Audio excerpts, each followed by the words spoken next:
talk to people in these terms. You have to communicate to people on these terms. You have to show them what it is that you're trying to, you can't just assume that because, I did the experiment, here's the number, everyone's going to believe me, right? And so I think politics is very relevant for that. Yeah, that has really informed my view on science communication as political. Like every aspect of science communication has some politics involved in it, and also I don't shy away from the idea that communication is persuasion. I think like the word persuasion has a really bad rap in science communication. Hmm. Like we are not trying to persuade people to change their thing. We're like informing them and let them make the choice. But uh, Hmm. I think like in a way all communication is rhetorical. All communication has as a goal to persuade in some way or another a person to change their beliefs, change their ideas, change their behavior, change something about what they do. And yeah, like so I the way I see a lot of the discussions about like what it is that we do as science communicators but inform people. It's like, no, you're really you want to persuade them to like vaccinate, you want to persuade them to go out there and support candidates in politics that support science. You want them to like attend the science festivals and the science museum. You want them to encourage their Yeah. kids to like listen to their science teacher. Like I don't know, like there's like many levels of that. Right. Or you want to encourage them to fund your work, right? Like that's the biggest thing for scientists when they talk about science communication. It's always the default answer is we have to reach the public because we're publicly funded, and then we have to justify what we're doing, and we need our budgets and it's like, okay, well, that's persuasion, like Yeah, that's, exactly. and then yes, there's all these other, societal measures, and this gets to kind of this idea.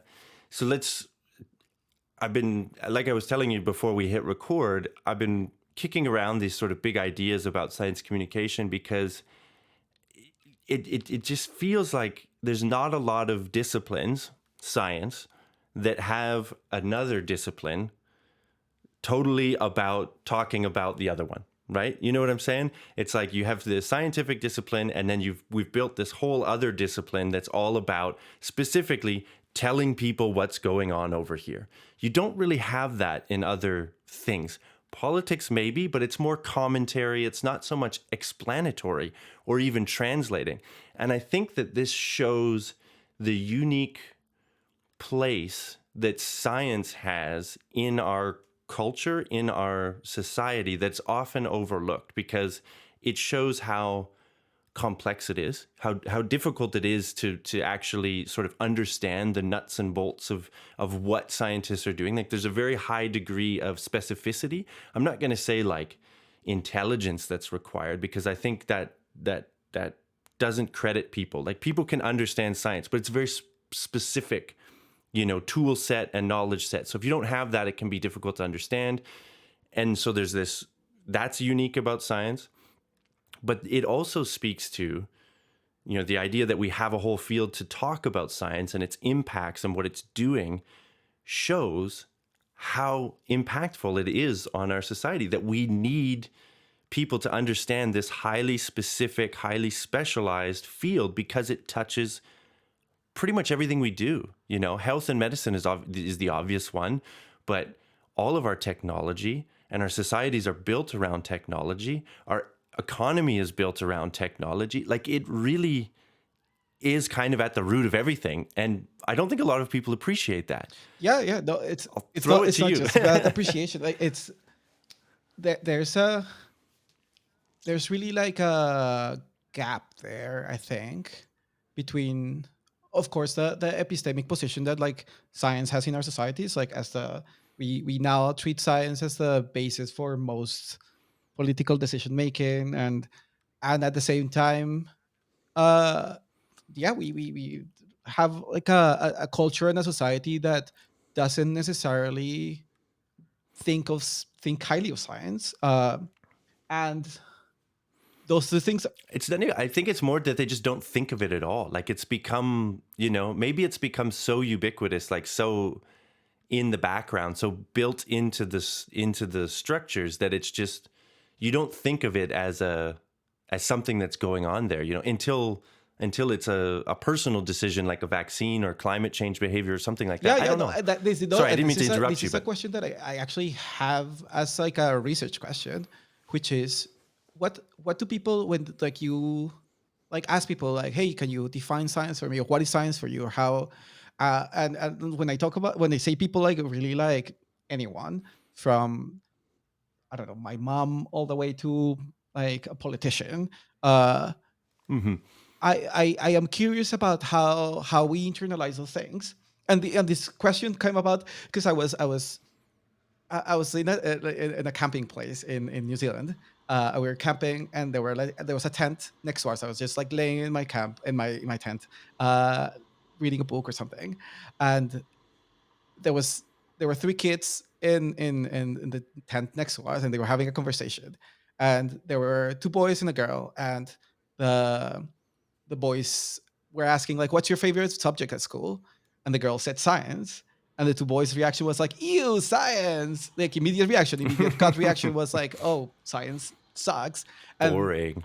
Yeah. I feel that that is the gut reaction that a lot of people have because like the socialization into what is science has been traumatic for a lot of people. Has hmm been it's a like hard subject at school from a boring teacher hmm that like we just like had to cheat in order to pass and get some grade like Yeah. uh Yeah. Yeah. so and we don't have clarity to the question of what is science for people. How do people conceptualize science in their guts, in their lived experience? What hmm like is science if when they go to the doctor to think of it as science, like we think of it as science because we think of medical science and the advances and the cures and the hmm vaccines and all the stuff, but like do people when they get vaccinated are they making that association between vaccine in my arm to science as a like epistemic As an industry, as a yeah, institution yeah, of yeah. like knowledge creation and all the stuff, or are they just like, oh well, doctors are not scientists, like the doctor is just the guy that is he like, or when they go to the mechanic and like fixes the car and they think of like the mechanic starts talking in technical terms about like what's going on in the car and they don't understand, like just like standing there, but are they thinking of it as like, oh well, this guy has some technical knowledge that is derived from science, and do they make those connections, or is just like just I wonder if the mechanic thinks of themselves exactly. in that Yeah. terms, right? Like even engineers are always kind of like put to one side as like, is it science? Is it not? But this is another thing that I think is kind of an important distinction, I think, for people nowadays is because we talk about tech, right? Like the tech industry and, a lot of discussions happening politically about the influence of the quote unquote tech Yeah. bros, right? And it's like, is that what people think science is? Because to me, those guys are not scientists.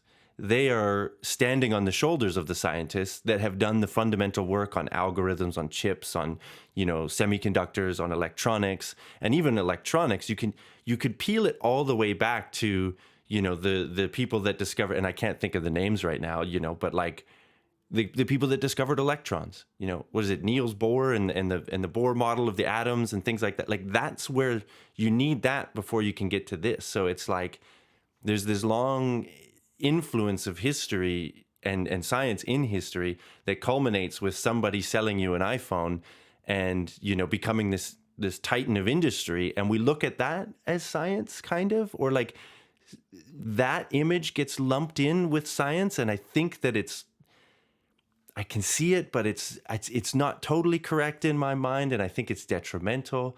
I don't know. Like now, I'm just kind of going off on different things, but I think that your point about like how do people feel, like if you ask someone what is science, right? That's such a nebulous question, and this is why, and I've said this before on this show many times, is why I really came to hate that phrase during the COVID years of trust the science, because it's like, well, what is science? What does that mean? And who is science? Who speaks for science? But yet I'm also saying at the same time that it's Yeah, yeah, everywhere. So yeah, yeah. That's it's a like very that's difficult a problem lot of to. the gap that I'm